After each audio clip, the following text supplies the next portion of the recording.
ইতিমধ্যেই আপনারা সকলে জেনে ফেলেছেন যে অন্ধ্রপ্রদেশে তিরুপতি মন্দির রয়েছে, সেই মন্দিরে লাখো লাখো ভক্ত সেখানে যায়।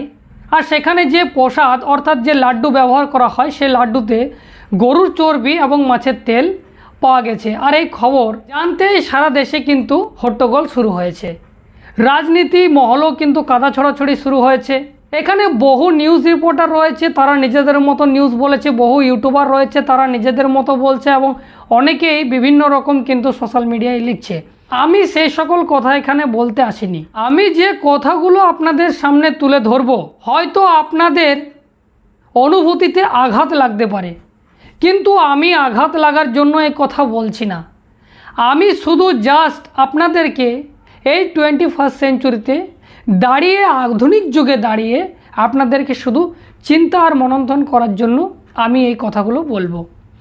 দেখুন, তিরুপতি মন্দিরে যে লাড্ডুর মধ্যে আজ গরুর চর্বি আর মাছের তেল পাওয়া গেছে, এই খবর আজকে হট্টগোল সারা ভারত জুড়ে চলছে।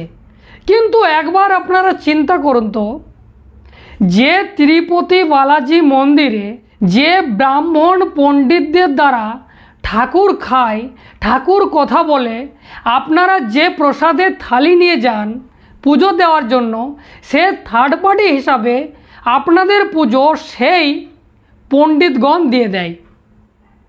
তাহলে আজকে বহু বছর থেকে এই রকম চলছে।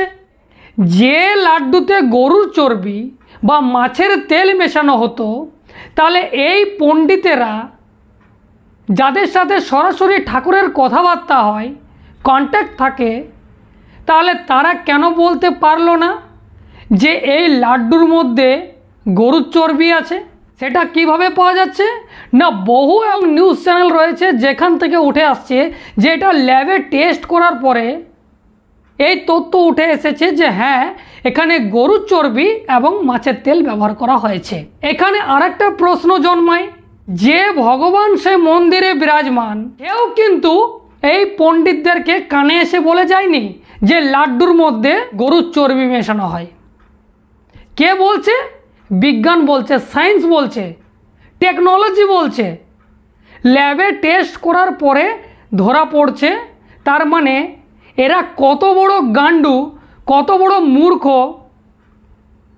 এরা কিভাবে আজকে বৃহত্তর আজকে ভারতবর্ষের বহু সংখ্যক মানুষকে মূর্খ বানাচ্ছে এই ব্রাহ্মণ পুরোহিতেরা, আপনারা একবার চিন্তা করলে বুঝতে পারবেন। তারা কেন বলতে পারলো না? তারা বিজ্ঞানের নামে কষে। এরকম বহু বাবাজি রয়েছে, বহু বাবাজি রয়েছে, মাতাজি রয়েছে, কিছু কিছু এখন নতুন নতুন বাবাজি হওয়ার জন্য এসেছে। তারাও কিন্তু বলে যে সায়েন্সও কিন্তু জবাব দিতে পারবে না। সেই সায়েন্সের মদতে বলতে হচ্ছে যে লাড্ডুর মধ্যে গরুর চর্বি মেশানো হয়। তাহলে এ কেমন পণ্ডিত আর এ কেমন ভগবান? আমি এখানে কারো মনে আঘাত দেওয়ার জন্য বলছি না, শুধু জাস্ট আপনারা একবার চিন্তা করুন। BM টিভির সাংবাদিক তিনি কি লিখছে দেখুন।